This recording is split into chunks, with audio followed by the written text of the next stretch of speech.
तो Coulomb's law के ऊपर में जो क्वेश्चंस थे उन्हीं को हम कंटिन्यू करते हैं। इससे पहले हमने 21 क्वेश्चन जो है कवर कर लिए।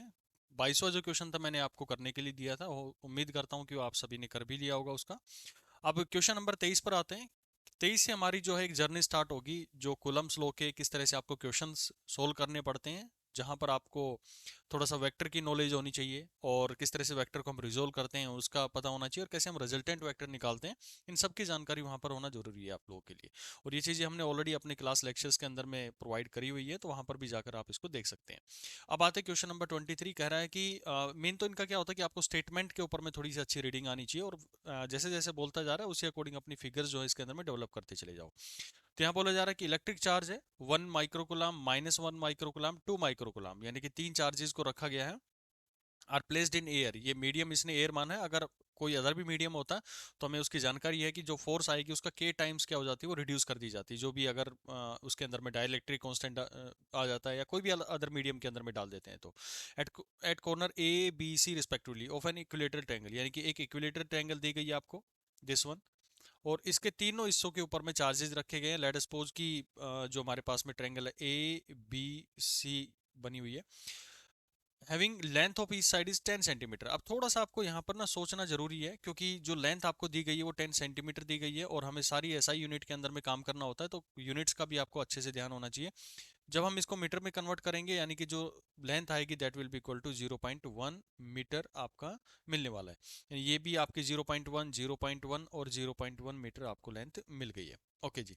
अब यहाँ पर पूछा जा रहा है कि the resultant force on the charge at C, यानी यहाँ पर जो चार्ज रखा गया है सी के ऊपर में, तो उसके ऊपर में कितना फोर्स लगेगा। और सी के ऊपर कौन सा रखा है, रेस्पेक्टिवली की बात करी तो यहाँ पर 2 माइक्रोकुलाम चार्ज है, उसको यहाँ पर प्लेस किया गया एट सी। 2 माइक्रोकुलाम यहाँ पर है, ए पर रखा गया 1 माइक्रोकुलाम, और बी के ऊपर रखा गया -1 माइक्रोकुलाम।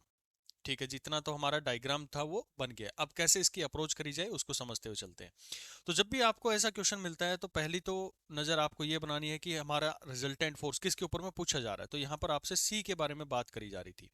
तो ये जो ए चार्ज है जो कि अपने आप में पॉजिटिव है, और जो सी चार्ज है ये भी अपने आप में पॉजिटिव है, तो हमें ये देखना पड़ता है कि इस पार्टिकल के ऊपर में दूसरे चार्ज से क्या इफेक्ट पड़ेगा।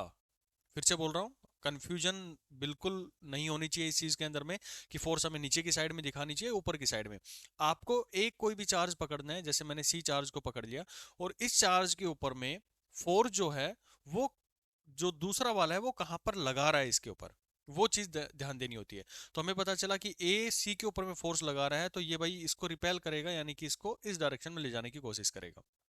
अलोंग द लाइन ही जाएगा, थोड़ा सा टेढ़ी हो गई लाइन ये, तो ये अलोंग द दिस एक्सिस जाएगा। तो आप इस फोर्स को लिख सकते हैं, this can be given as force on C due to A. अच्छा, अब दूसरा चार्ज है वो भी अपने आप में फोर्स लगाएगा, क्योंकि हम सुपरपोजिशन थ्योरम इसके अंदर में पढ़ चुके हैं कि जितने भी चार्जेस वो सभी के सभी उसके ऊपर में फोर्स लगाते हैं। ये पॉइंट आप लोग नोट कर लेंगे कि जितने भी चार्जेस उसके अराउंड में है वो सारा का सारा हमारे पास में फोर्स लगाएगा, और उनका जो रिजल्टेंट होगा वो वेक्टर सम इनका होता है फोर्सेस का। तो यहाँ सी पॉजिटिव चार्ज है और ये नेगेटिव चार्ज है। तो ये नेगेटिव चार्ज है, इसी चार्ज को क्या करने की कोशिश करेगा, बिल्कुल सही, यहां पर ये इसको अपनी तरफ अट्रैक्ट करने की कोशिश करेगा। तो फोर्स की डायरेक्शन कहां पर हो गई है, ये हो गई है।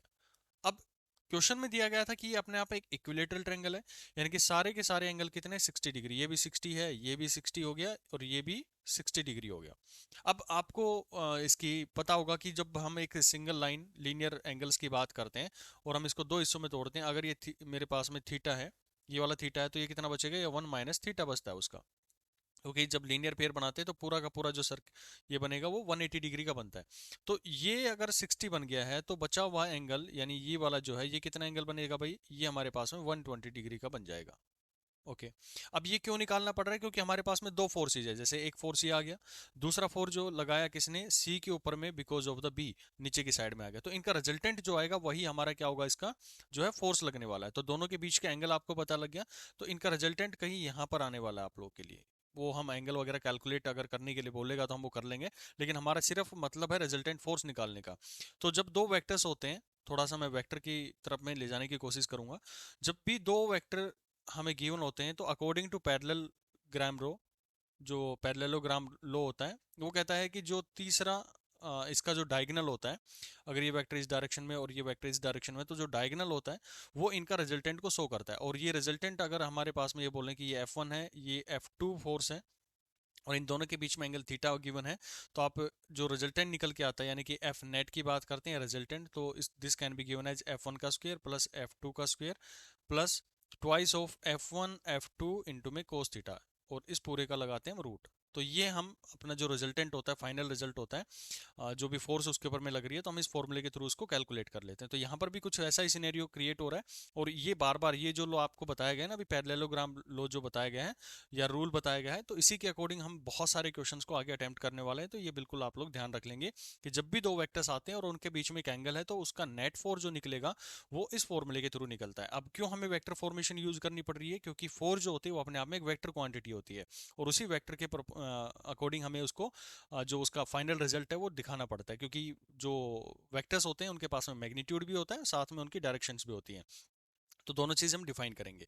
तो अकॉर्डिंग टू दिस रूल अब यहाँ पर हम फोर्स कैलकुलेट कर लेते हैं, जो F1 फोर्स लग रहा था यानी कि ये वाला, तो FC आपने कैलकुलेट किया, जिसको मैं F1 मान लेता हूँ। F1 can be given as दो चार्जेज हैं Q1, और सभी का एक 1 माइक्रोकुलम है और दूसरा 2 माइक्रोकुलम है, तो इसकी जो फोर्स आई है, इसका जो हमारे पास में फोर्स निकल के आ रहा है, that can be given as F1 K QA।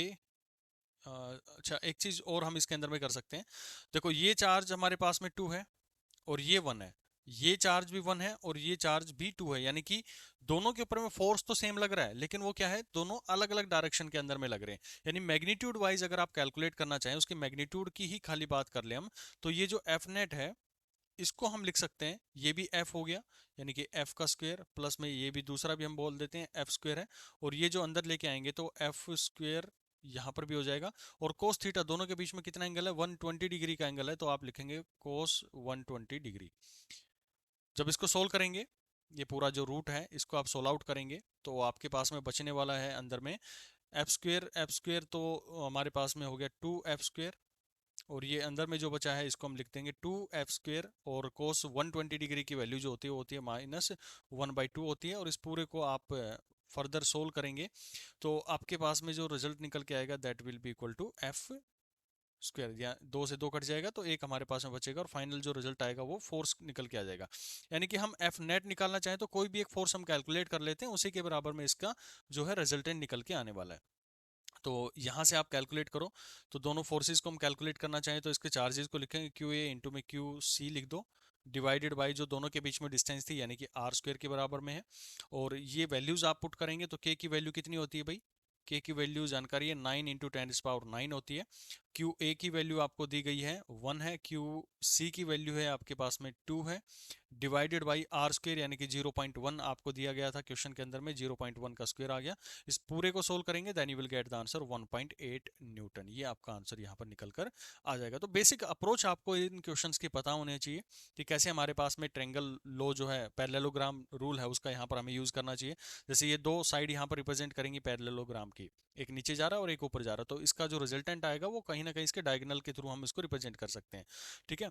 और उसका जो नेट निकालने का तरीका वो आपको मैंने फॉर्मूला बता दिया है, बार बार हम इस फॉर्मूले की तरफ में आते रहेंगे, तो इसका थोड़ा सा आप ध्यान रखेंगे। और ये क्यों यहाँ पर हमने किया, क्योंकि एफ नेट के अंदर में जब आप देखेंगे तो हमें केवल मैग्नीट्यूड से मतलब है, अलग अलग फोर्सेज निकालने के बजाय हमने यही किया है कि दोनों फोर्सेज को हमने सेम मान लिया, because they have the equal magnitude. तो यहाँ से हमारे पास एफ नेट जो निकल के आता है उसको आप डायरेक्टली लिख सकते हैं कि ये एफ के बराबर में रहने वाला है, और एफ हमारा कैलकुलेट हो गया तो आपका एफ नेट भी यहाँ से कैलकुलेट इजीली हो जाएगा। तो यहाँ पर आंसर ढूंढेंगे तो B option is the right answer of this question. उम्मीद करूंगा ये क्वेश्चन आपको समझ में आ गया होगा, और ये जो क्वेश्चन था ये आगे के क्वेश्चंस की और अच्छे से नींव तैयार करता हुआ चलेगा आपकी।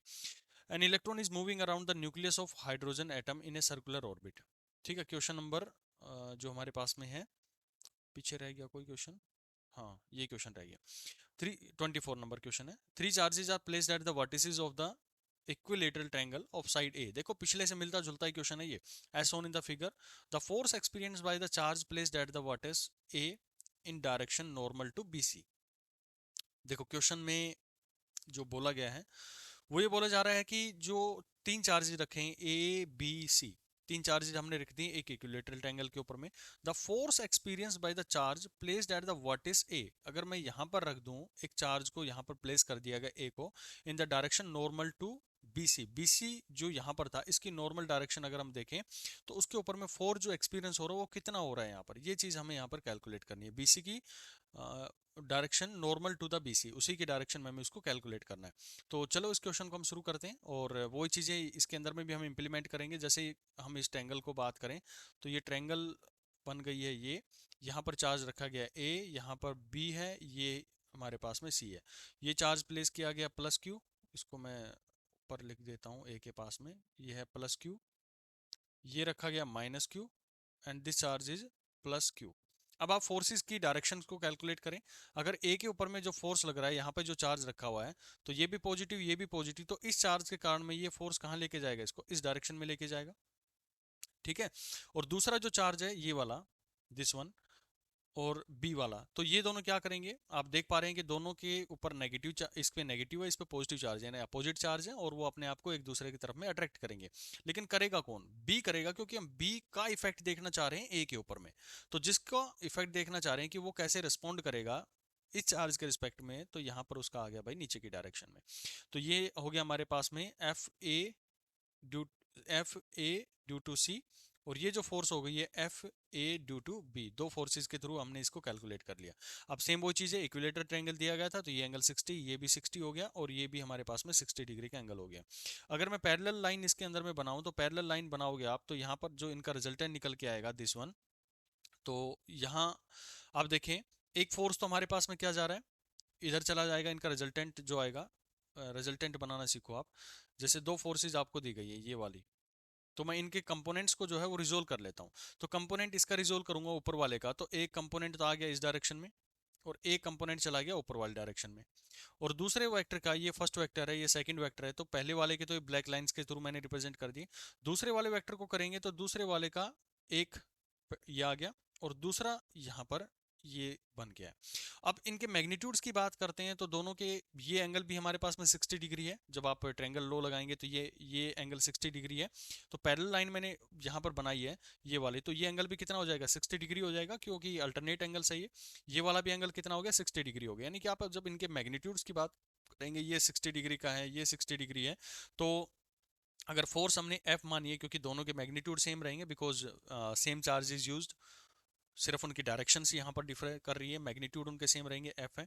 तो ऊपर जो कंपोनेंट आएगा इसका, that will be equal to F sine 60 degree. नीचे जो आएगा F अगेन साइन 60 डिग्री आ गया, क्योंकि दोनों मैग्नीट्यूड्स हमारे पास में सेम है। और हमसे क्वेश्चन में ये पूछा गया है कि force experience by the charge placed at the vertex in the direction normal to BC। हमने BC को ऐसे बनाया हुआ था, और इसका नॉर्मल कैसे बनता है, ये बनता है। तो आप देख पा रहे हैं कि जो नॉर्मल इसके ऊपर में लाइन बन रही है, एक तरफ फोर्स बना रहा है F साइन 60 डिग्री बना रहा है, और नीचे जो फोर्स बना रहा है वो भी F साइन 60 डिग्री बना रहा है। यानी कि नेट फोर्स वहां पर जो लग रही है that will be equal to 0, किसके, जो direction to the normal BC अगर बात कर रहे हैं तो कौन सा ऑप्शन इसके अंदर में है, C option is the right answer. बस क्वेश्चन की स्टेटमेंट को थोड़ा सा समझना इसके अंदर में जरूरी था, बाकी क्वेश्चन पिछला था वैसा का वैसा है, सिर्फ वेक्टर कैलकुलेशन इसके अंदर में आपको आनी चाहिए। नेक्स्ट क्वेश्चन आ जाओ। यहाँ पर कहा जा रहा है कि an electron is moving around the nucleus of hydrogen atom in a circular orbit of radius r, the coulomb force F between the two is। देखो एक जब कूलम फोर्सेस की बात करते हैं तो हमें पता है कि दो चार्जेस के बीच में ये जो है वो लगती है। ये कहा जा रहा है कि एक इलेक्ट्रॉन है जो कि रिवॉल्व कर रहा है एक हाइड्रोजन एटम के अंदर में, एक सर्कुलर ऑर्बिट के अंदर में कर रहा है, जिसका रेडियस इसने दे दिया r, यानी कि r दूरी पर वो अपने मेंटेन करके रखा हुआ है। द कूलम फोर्स F, यानी कि वेक्टर फॉर्मेशन की बात कर रहा है, बिटवीन द टू इज, दोनों के बीच में जो फोर्स लगेगी वो कैसे आप कैलकुलेट करेंगे। तो ये तो बिल्कुल फॉर्मूला बेस्ड क्वेश्चन है, जिसमें आपको पता है कि जब हम कूलम्स लॉ पढ़ते हैं तो उसकी जो फोर्स है वो हम कैलकुलेट करते हैं K इंटू में Q1 इंटू में Q2 डिवाइडेड बाई, जब आपकी आर स्क्वेयर इंटू में इसका यूनिट वेक्टर उसकी डायरेक्शन शो करता है कि किस डायरेक्शन में उसको जाना चाहिए।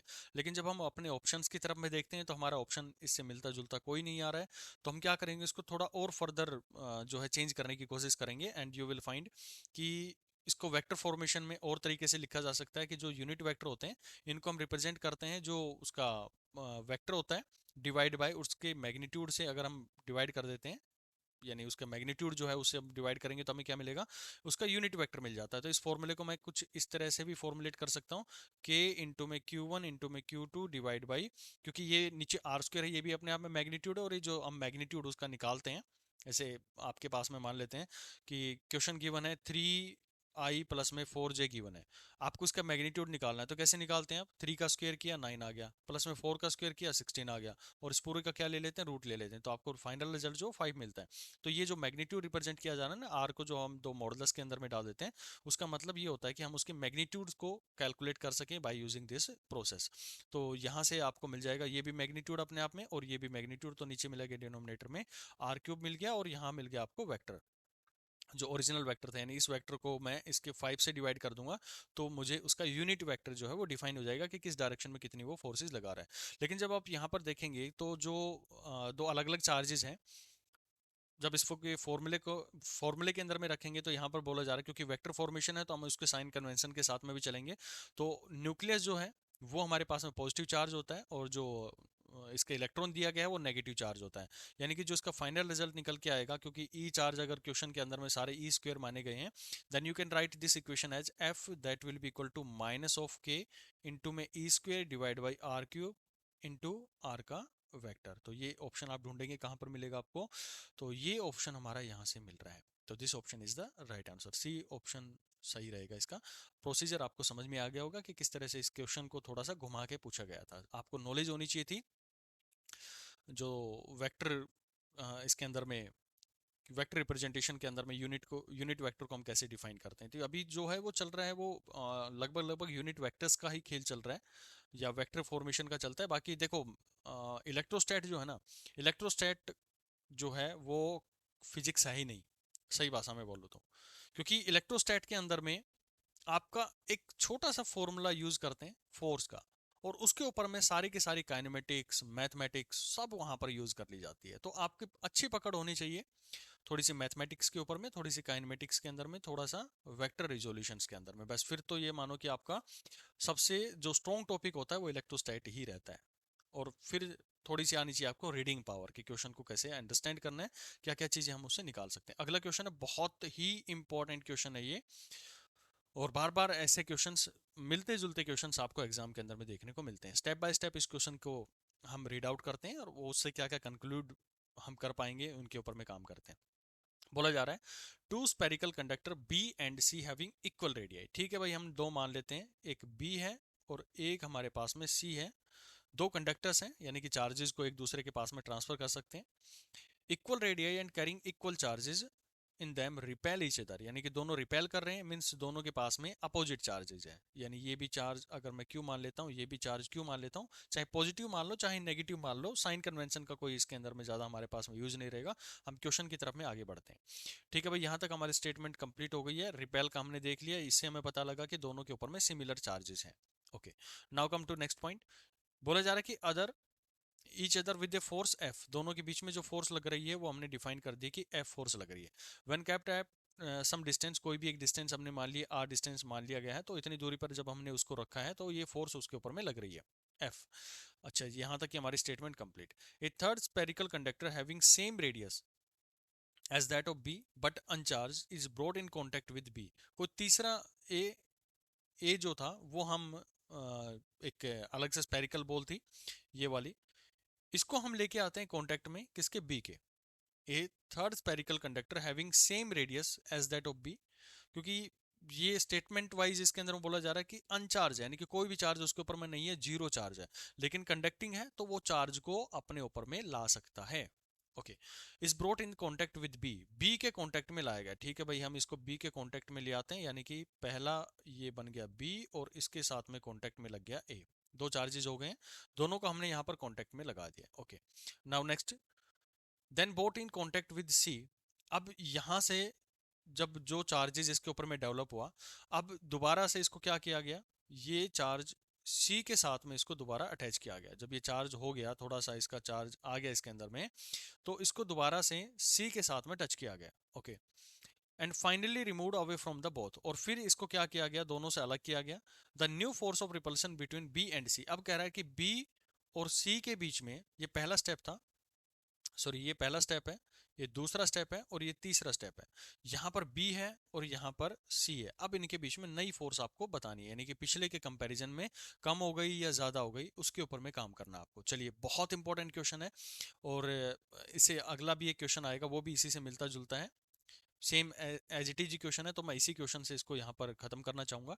तो पहली चीज ये आप समझो कि स्टेप वन के अंदर में जब आपको चार्जेस दिए गए हैं, दोनों के ऊपर में चार्ज क्यों था। यहाँ पर जब आपने दोनों को एक को इसके साथ में टच करवाया, तो ये इसके ऊपर में चार्ज क्यों था, इसके ऊपर में जीरो था। जब आप थोड़ी देर के बाद में देखेंगे तो हमारा जो चार्ज होता है, दो बॉडीज के अंदर में कंडक्टिंग है, एक टाइम आएगा जब सैचुरेट हो जाएंगे, तो जो जितना टोटल सिस्टम के अंदर में चार्ज था वही उसका क्या रखना, कंजर्व रखना। ये चीज तो हम पढ़ चुके हैं।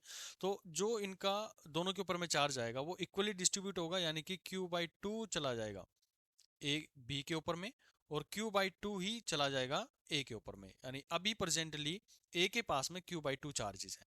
यहां तक आपको समझ में आ गई होगी बात कि इक्वली डिस्ट्रीब्यूट दोनों के ऊपर में हो चुका है। स्टेप नंबर 2 था।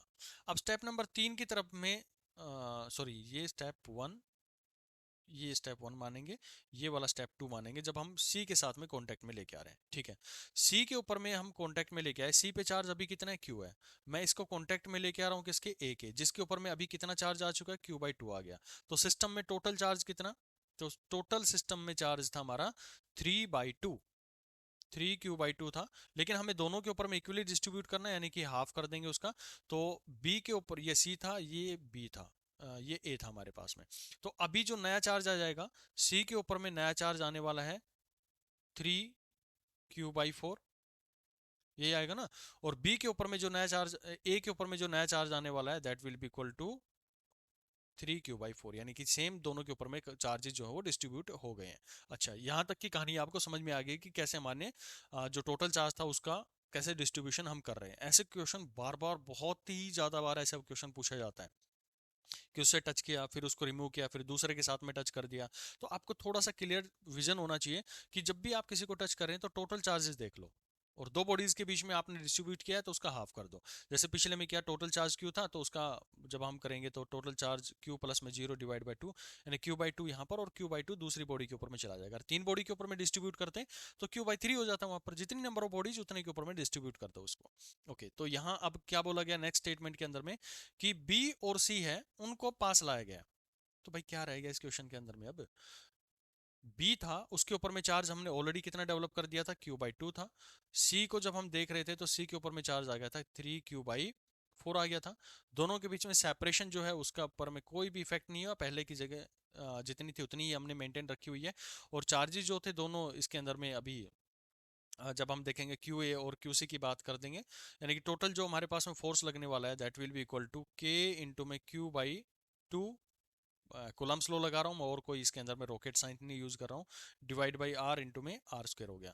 ये तो होगी जो नई फोर्स। और जो पहले लग रही थी फोर्स इनिशियल लेवल पर, वो फोर्स थी हमारे पास में कितनी, वो फोर्स थी K इंटू में Q, जो पहला फोर्स था, डिवाइड बाई R²। दोनों को आप डिवाइड करें तो आपके पास में जो रेशियो निकल के आएगा F dash, that will be equal to 3/8 of F, यानी कि जो नई फोर्स बनेगी इनके बीच में, ये पूरा सिनेरियो जो हम फॉलो करेंगे उसके बाद में 3F/8, ये नहीं, ये वाला, this one is the right answer. तो उम्मीद करता हूँ ये क्वेश्चन और इससे अगले वाला क्वेश्चन जो 27 है, ये दोनों आपको समझ में आ गए होंगे। इसके अंदर में जो पूछा गया है उसका भी एक आंसर नीचे वो ये 3F/8 ही है। प्रोसीजर वही सेम आपको अपनाना है, एक बार ट्राई करके देखेंगे। सेम मैं बता देता हूँ, two identical conducting sphere carry identical charges, same charges रखा है, Q1 हम मान सकते हैं।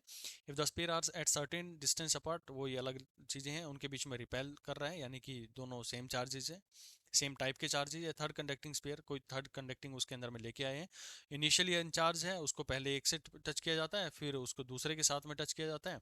तो बताओ कि जो हमारे पास में ओरिजिनल फोर्स थी, the force between the original two sphere is now, अब जो स्पेयर है उनके बीच में नई फोर्स के बारे में ये बात कर रहा है। तो दोनों का आंसर जो हमारे पास में है वो सेम 3F/8 ही जो है वो यहाँ पर निकल कर आ जाएगा आपके सामने। या दूसरा रहेगा इसका आंसर क्या रहने वाला भाई, इस क्वेश्चन नंबर कौन सा है भाई, ये क्वेश्चन नंबर 27 है। तो 27 का भी सेम, 26 और 27 दोनों का क्वेश्चन का आंसर हमारे पास में सेम रहेगा, 3/8। कोई भी चेंज नहीं है, पिछले क्वेश्चन से ही मिलता जुलता ये जो है पूछा गया है। नेक्स्ट आ जाओ भाई। अच्छा क्वेश्चन है ये, थोड़ी सी आपके सोचने का दायरा खोलेगा ये। जो आप इक्वेशंस पढ़ते हैं, देखो एक फॉर्मूला तो आपने दोस्त एक ही पढ़ रखा है, लेकिन हम कितने उसके अंदर में वैरायटीज बना सकते हैं आप समझ भी नहीं सकते उसको। इतने अनंत क्वेश्चन उसके अंदर में हम डिजाइन कर सकते हैं ना, अनंत क्वेश्चन। बस आपका जो मेन ध्यान रखना है ना, वो अपने कॉन्सेप्ट को बिल्ड करके रखना है। कॉन्सेप्ट अगर आपका अच्छा है तो चाहे मैं कैसा भी क्वेश्चन आप लोगों के लिए बना दूं, सारे के सारे क्वेश्चन आप लोग कर लोगे। चलो आते हैं क्वेश्चन नंबर 28 के ऊपर में। लाखों हजारों न्यूमेरिकल करने से कभी भी फिजिक्स नहीं आती है, फिजिक्स आती है सिर्फ कंसेप्ट समझने से। हर क्वेश्चन हर लेक्चर के अंदर में मैं ये चीज़ आपको समझाता हूँ कि ज़्यादा इधर उधर भागने की जरूरत नहीं है कि जो कौन सी बुक कर लें। भाई अब ये मैंने करवा दिया ना आपको क्वेश्चन, अब आप चाहे कोई भी बुक उठा लो, चाहे एस सी वर्मा उठा लो, जो भी फिजिक्स के बड़े धुरंधर खिलाड़ी है ना, किसी की भी बुक उठा लो, सारे क्वेश्चन कर लो, किसी प्रीवियस एग्जाम के क्वेश्चन उठा लो, मैं गारंटी देता हूँ कि एक भी क्वेश्चन आपका छूट जाए। तो जो जो चीज़ें न्यूमेरिकल्स आपको कवर करवा दी गई विद जो टॉपिक्स हैं उनकी थ्योरी के साथ में। चलिए नेक्स्ट पर आते हैं हम। Two positive ions each carrying a charge Q. दो पॉजिटिव आयोन है, हमेशा कोशिश करो फिगर्स को फॉर्मेट करने की। इसके ऊपर में चार्ज क्यू है, इस पर भी चार्ज क्यू है। Are separated by distance D, दोनों के बीच में डिस्टेंस जो है वो डी बनाई गई है। If F is the force of repulsion between the ions, F जो है वो फोर्स दी गई है इनके रिपल्सन की, यानी एफ फोर्स से दोनों क्या कर रहे हैं, रिपेल कर रहे हैं। The number of electron missing from each other ion, each ion, देखो कितना अच्छा क्वेश्चन है, बहुत खूबसूरत क्वेश्चन इस एग्जाम में पूछा गया था ये कह रहा है कि भाई ठीक है, आपने चार्ज डेवलप कर रखा है क्यू, दोनों के ऊपर में चार्ज क्यू है। तो भाई जब आयन आपने बनाया है, इसको आयन बन गया ना हमारा। आयन बनता कब है, जब आपके पास में एक न्यूक्लियस है, ये इलेक्ट्रॉन्स हैं, मान लेते हैं दो इलेक्ट्रॉन थे। एक इलेक्ट्रॉन को मैं यहाँ से निकाल दूँ तो इसके ऊपर में क्या आ जाएगा, हमारे पास पॉजिटिव चार्ज आ जाएगा, और दूसरे के ऊपर में मैं इसको इंसर्ट कर दूँ, यहाँ पर ले जाके इसको डाल दूँ, तो यहाँ पर अगर एक्सेस में आ गया तो उस पर आ जाएगा नेगेटिव चार्ज। तो पॉजिटिव नेगेटिव चार्ज तो खेल है भाई इलेक्ट्रॉन्स का, जहाँ डेफिशिएंसी हो गई वहाँ पर पॉजिटिव चार्ज, जहाँ पर एक्सेस हो गया वहाँ पर नेगेटिव चार्ज हो गया। ठीक है भाई, हमें समझ आ रहा है कि इलेक्ट्रॉन्स को हम रिमूव कर रहे हैं या फिर उसके अंदर में ऐड ऑन कर रहे हैं। इतना सा कॉन्सेप्ट इसमें समझने का था।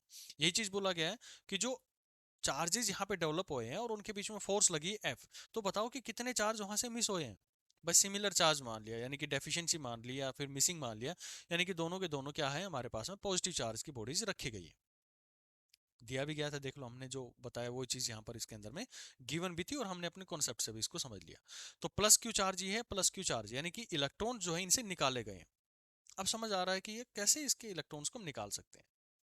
तो कहीं आपने एक चीज पढ़ी थी क्वांटाइजेशन ऑफ चार्जेस को लेके, और वहां पे कहा गया था कि जो भी चार्ज होगा वो इंटीजर मल्टीपल होता है जो बेसिक इलेक्ट्रॉन की जो चार्ज यूनिट होती है ए के। अब इसी का यहाँ पर हम यूज कर लेते हैं।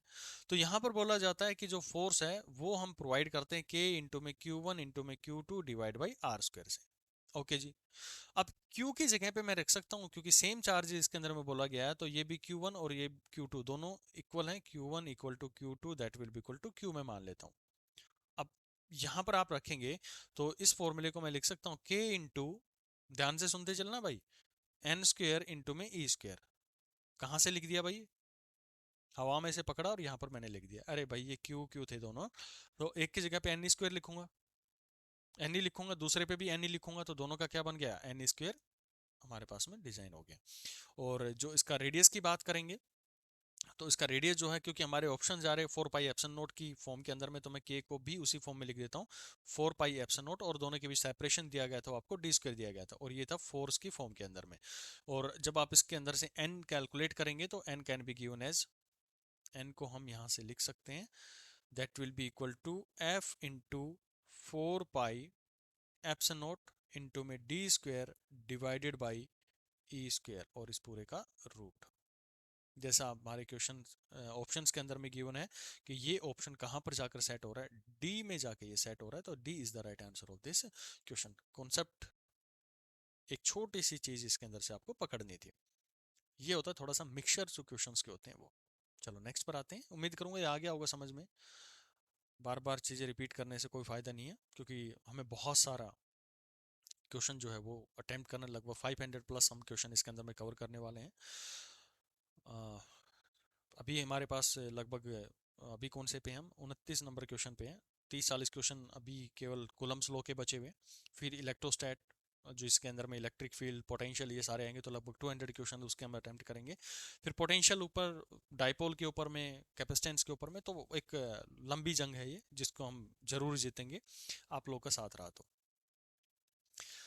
To charges +6 microcoulomb and +15 microcoulomb are placed along the x axis at x is equal to 0 and x is equal to 2 metre. Question को समझे, यहाँ पर बोला जा रहा है कि दो चार्जेस हैं, एक हमारे पास में 6 माइक्रोकुलम है और दूसरा जो चार्ज है वो +15 माइक्रोकुलम है।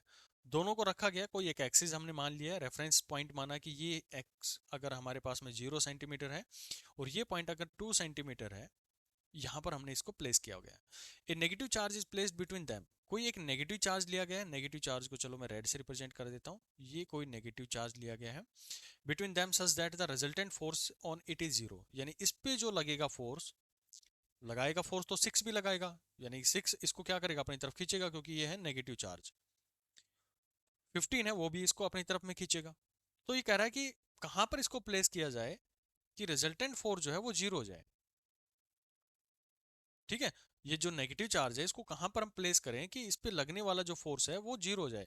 जैसे आप देख पा रहे हैं कि ये फोर्स ये इसकी तरफ में खींचेगा, ये अपनी तरफ में खींचेगा, और दोनों पे लगने वाले फोर्सेज जो हैं अगर हम इक्वल कर दें तब हम मान सकते हैं कि उसके ऊपर में लगने वाला रिजल्टेंट फोर्स जो है वो 0 हो जाए। तो हमें पहले ये कैलकुलेशन आनी चाहिए कि ये इसके ऊपर में कितना फोर्स लगा रहा है और 15 माइक्रोकुलम इसके ऊपर कितना फोर्स लगा रहा है। तो ये कॉन्सेप्ट आपको बिल्ड करना है।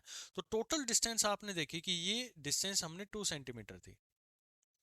अगर मैं इस दूरी को मान लेता हूं कि ये x दूरी पर बना हुआ था, ये वाला जो है वो x दूरी पर था, तो ये जो इधर बच गया, ये इसकी दूरी कितनी बची, 2 - x बची। ये वाला जो पॉइंट है यहाँ से और इस आयन के बीच में जो चार्ज था इसके बीच में x था, तो ये दूरी जो बची है 15 और इस नेगेटिव चार्ज के बीच में, दैट इज 2 माइनस में x बचा हुआ है। ठीक है, तो फोर्स को कैलकुलेट करें and you will get the answer. पहली फोर्स निकालेंगे F1 और F2 को हमें इक्वेट करना है, तभी हमारे पास में पूरा आंसर निकल के आ जाएगा। तो F1 कैलकुलेट किया आपने तो K इंटू में 6 इंटू में दूसरा चार्ज हम Q मान रखे हैं तो Q हो गया, और इसके अंदर में हम पुट डाउन कर सकते हैं, that will be equal to micro coulomb given था ना, तो माइक्रो को हम कुलाम में कन्वर्ट कर लेंगे, 10⁻⁻6 आ गया, डिवाइडेड बाई जो इसका डिस्टेंस गिवन था तो एक्स स्क्वायर हमने मान लिया, that will be equal to दूसरी तरफ से जो फोर्स लग रहा है के इंटू में 15 इंटू क्यू चार्ज था और ये आ गया था 10⁻⁻6 आ गया था, क्योंकि ये भी माइक्रो कुलाम में गिवन था, एंड अगेन 2 माइनस में एक्स का होल स्क्वायर। तो जो कट रहा है उसको काट लीजिए, क्वाड्रेटिक इक्वेशन बनेगी, एंड क्वाड्रेटिक इक्वेशन कुछ इस तरह से बनेगी, 2 माइनस में X divide by X, that will be equal to √15/6 बनेगा, और उसको आप सोल्व करेंगे तो आपके पास में बचेगा 1.58 के लगभग बचेगा। और जब इस कंप्लीट को सिनेरियो को आप लेके आएंगे तो ये बचेगा 2 माइनस में सोल्व करना आपको तो सिर्फ अब 1.58 इंटू में x, और x जो कैलकुलेट होके आएगा that will be equal to 0.775 metre. अब ये देखना है कि ये कहाँ से पूछा गया है। The negative charge is placed at, हो सकता है कि ये गिवन हो सकता है कि दूसरी तरफ में गिवन हो, तो आपको क्या करना है, इसको 2 में से माइनस कर देना है। मान ले हो सकता है कि वो 15 की तरफ से पूछा गया हो, तो जो भी आंसर इसके अंदर मिले, यहाँ पर हमने इसको सोल्व किया और हमें पहला ही ऑप्शन इसका मिल गया, यानी कि x is equal to 0.775 metre इसका राइट आंसर है। ठीक है, चलिए नेक्स्ट क्वेश्चन की तरफ में आते हैं। सिर्फ ये एक छोटी सी इसके अंदर में जो है ध्यान रखना था कि कैसे हम इसको रिजल्टेंट फोर्स है उसको हम 0 बना सकते हैं। तो दोनों तरफ में जो लगने वाला फोर्स है वो सेम हो जाए तो हम उसको बोल सकते हैं कि वो रिजल्टेंट फोर्स उस पर लगने वाला 0 है। चलो नेक्स्ट आता है, are two protons are at a distance of 1 into 10⁻⁻10 centimeter from each other. The force acting on them, तो दोनों के ऊपर में फोर्स पूछा गया है। तो कौन कौन सी फोर्सेस बेसिकली इसके अंदर में है, तो हमें समझ में आता है कि भाई जो प्रोटॉन है, प्रोटॉन का मास भी एक जो वहाँ पर उसके अंदर में एग्जिस्ट करता है, मतलब उसको हम कंसिडरेबल मास मान के चलते हैं। तो जब भी मासेस होते हैं दो, m1 और m2, तो जब भी मासेस होते हैं उनके बीच में लगता है ग्रेविटेशनल फोर्स, और जब उनके ऊपर में चार्ज है, यानी कि प्रोटॉन पॉजिटिव चार्ज है, ये भी पॉजिटिव चार्ज, दूसरा भी पॉजिटिव चार्ज है, तो इन पे लगने वाला फोर्स है वो कौन सा आ गया, that will be equal to electrostatic force. तो दोनों फोर्सेस यहाँ पर जो है वो मिलने वाले हैं, यानी कि कूलम फोर्स आप बोले तो C option is the right answer of this question. So coulomb force and gravitational force are available in. तो यहाँ तक आपको क्वेश्चन जो थे 30 नंबर तक कवर कर लिए. नेक्स्ट क्वेश्चन की तरफ में बढ़ते हैं थोड़े से नए कंसेप्ट के साथ में. यहाँ पर बोला जा रहा है कि two identical conducting balls A and B have positive charge Q1 and Q2 respectively. यानी कि एक बॉल ए के ऊपर में Q1 चार्ज है और बी बॉल के ऊपर में Q2 चार्ज है. ओके जी. Q1 is equal to Q2, दोनों चार्जेस जो एक दूसरे के इक्वल हैं. The ball are brought together so that they touch each other and then kept in original position. The force between them is, जो पीछे हम पढ़ चुके थे उसी से रिलेटेड क्वेश्चन है ये. जिसमें बोला गया है कि दो बॉल्स हैं, लेट अस सपोज कि ए है और यहाँ पर बी है. ए के ऊपर में Q1 चार्ज दिया गया है, दूसरे के ऊपर में Q2 चार्ज दिया गया है. नए सिनेरियो में बोला जा रहा है कि अगर ये दोनों डिस्टेंसेस जो हैं, अगर इनके बीच में हम डिस्टेंस जो है वो r मान रहे हैं. अभी क्या किया गया, दोनों को टच किया गया है, Q1 और Q2 को. तो आप मान सकते हैं कि दोनों बॉल्स को जब आप अलग अलग करेंगे तो एक के ऊपर में चार्ज आ गया है, यानी जो भी चार्ज इक्वल बोला गया था तो दोनों के ऊपर में चार्ज आ गया same Q1/2. Q1 is equal to Q2 आपने माना था, तो आप ये भी मान सकते हैं कि दोनों के सम के बराबर में आ जाएगा, यानी कि उनके हाफ के बराबर भी हो जाएगा. दोनों के ऊपर चार्जेस को आप डिफाइन करें तो we can also write that each ball have the charge Q1 plus Q2 divide by 2. ये हम इस तरह से भी इसको डिफाइन कर सकते हैं, total charge Q1 plus Q2, क्योंकि हमारे पास में जो ओरिजिनल हमें चेक करना है इसका आंसर, हमें उसी के अकॉर्डिंग इसको निकालने की कोशिश करेंगे. तो अब इन बॉल्स को क्या किया गया है, अलग अलग कर लिया गया है. एक बॉल के ऊपर में चार्ज है Q1 प्लस में Q2 डिवाइड बाई 2, दूसरी बॉल के ऊपर में भी चार्ज है Q1 plus Q2 divide by 2, और सेम डिस्टेंस के ऊपर में कहा जा रहा है कि so that they teach and their original position उनको वापसी लेके गए हैं, यानी कि आर डिस्टेंस अभी भी बनी हुई है उनके बीच. अब फोर्स यहाँ पे कैलकुलेट करें तो फोर्स कैलकुलेट करने का फॉर्मूला है कि इनिशियली हमने कैलकुलेट किया था यहाँ पर लेकर, तो ये फोर्स निकल के आई थी Q1 Q2 divide by R square into में के, जो इसका कांस्टेंट आता है. But now new force will be equal to, क्योंकि दोनों के ऊपर में सेम चार्ज रहेगा तो हम यहाँ पर लिख सकते हैं के इंटू Q1 प्लस में Q2 डिवाइड बाई 2, और इसका होल स्क्वायर, क्योंकि सेम चार्जेस दोनों बॉडीज के ऊपर में अभी बन गए हैं. ठीक है, डिवाइड बाई आर स्क्वायर, यानी कि उनकी ओरिजिनल पोजीशन पर ही हम लेके गए हैं, तो ये F2 बना है हमारे पास में. तो F1/F2 आप करके देखेंगे, देन यू विल गेट कि जो हमारे पास में रिलेशन बन के आएगा इस दोनों को इक्वेट करने पर, तो एक तरफ में आएगा Q1 प्लस में Q2 डिवाइड बाई 2 का होल स्क्वायर, और ये जो आएगा दूसरी तरफ में, इससे आप कैलकुलेट करेंगे तो आपको मिलेगा Q1 इंटू में Q2. इस पूरे को सोल्व करेंगे तो ये रिलेशन हमारे पास में सेटअप हो जाएगा.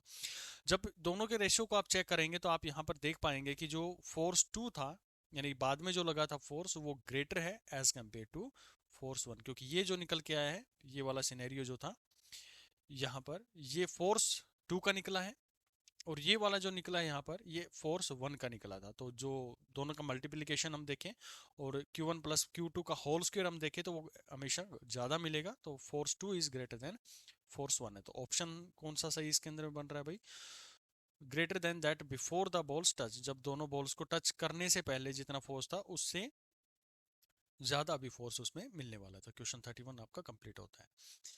नेक्स्ट क्वेश्चन की तरफ में आ जाओ. Question number 32.